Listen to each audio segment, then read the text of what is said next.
Hi, this is Gayle. Welcome to my channel. We talk about service dogs on Friday, and I've got a request to talk about the pros and cons of service dog ownership. So first, let's start with the pros. These are things that we all know. Service dogs open up the world to us. These guys serve as medical equipment. Our dogs become the walkers, assistive devices. They can be eyes, ears. They can help with anxiety. These are dogs that are task trained to provide a task for us to help mitigate our disabilities. That's what service dogs do. And so the huge benefit is that they give us access. They open up the world. The other benefits are things like self-confidence. It makes us, having a service animal makes us want to take on the world more. It gives us more reason to be motivated. So it increases our motivation to not just do better for our sake, but because of the dog's sake.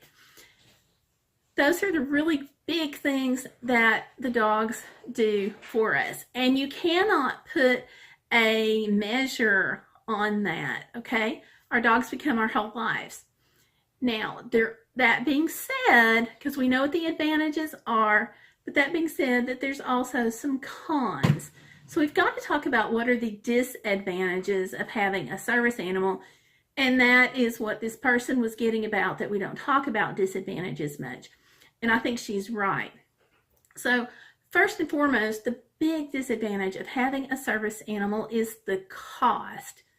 The dollars can be staggering, but don't focus only on dollars. This is where you really have to keep in mind what the dog can do for you. Because if it opens up and changes your life, then it's worth the cost. But you have to be prepared for it. Now, when I say cost, I'm not just talking about training or getting a dog from an agency. I'm talking about the everyday costs that are involved for things like service dog gear, vests, harnesses, leashes, all those things that the service dog needs. I'm talking about quality dog food. You can't just take a cheap bag of dog food off the store shelves and give it to your service dog. You have to feed the best dog food that you can afford that's going to keep your dog healthier the longest, because your dog can't help you be healthy if you're not helping your dog stay healthy. So food, then you've got blankets, toys, and the all-important dog treats, because you can't do anything without having a treat, or at least my dog doesn't think so, who has gone into the other room to be with my husband because he heard my husband opening up a bag. So there's that cost. There's also a convenience factor that you have to think about. You know, you may be sick and it may be difficult for you to get around for a day, but the dog still needs to be taken care of. They need to have their own personal needs met as far as going out to relieve themselves, cleaning up after them.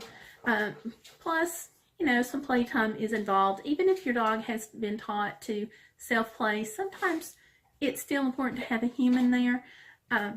So that is a disadvantage. Access rights. You know, the ADA stands behind us as service dogs, but the fact, as service dog handlers, but the fact remains that you may have to repeat this over and over and over again. And a lot of people carry around cards that have a copy of the service dog law. I have it on my phone. I have it on my Kindle. I've had printed copies out with me. It's just something that you have to do, okay? Now that's one of the disadvantages of having a service dog. The other thing is that a lot of us have disabilities that are hidden.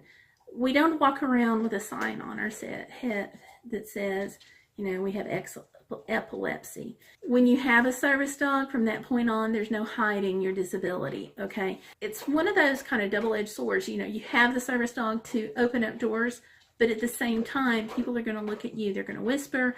They're going to talk. And some of them are just going to be in your face, what's your disability and what's going on, what's wrong with you, that you have to have this service dog.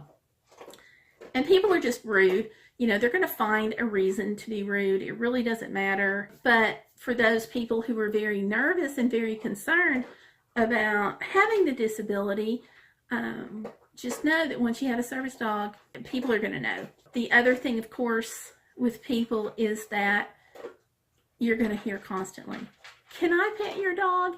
But you have to explain, no, this is a working dog. And so I guess the other thing would be always having to explain that over and over. And there may be more disadvantages. I may be missing a few of them, but those are just some of the disadvantages as I see it. So it's really cost, caretaking, and explaining. So if anybody else if you've got a service dog and you've got any other pros and cons that you want to list, make sure you leave them down in the comments below. And thank you guys for watching.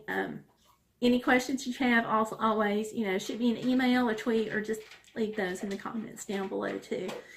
Thank you guys for watching, and I am going to see you out about and online. Bye. There's my buddy. There you are. Yeah. Good boy. Did you get your treat? Did Daddy get you all fixed up with treat? Yeah. Okay. Now that I'm off the camcorder, you're ready for me to pet, huh? All right. Good boy.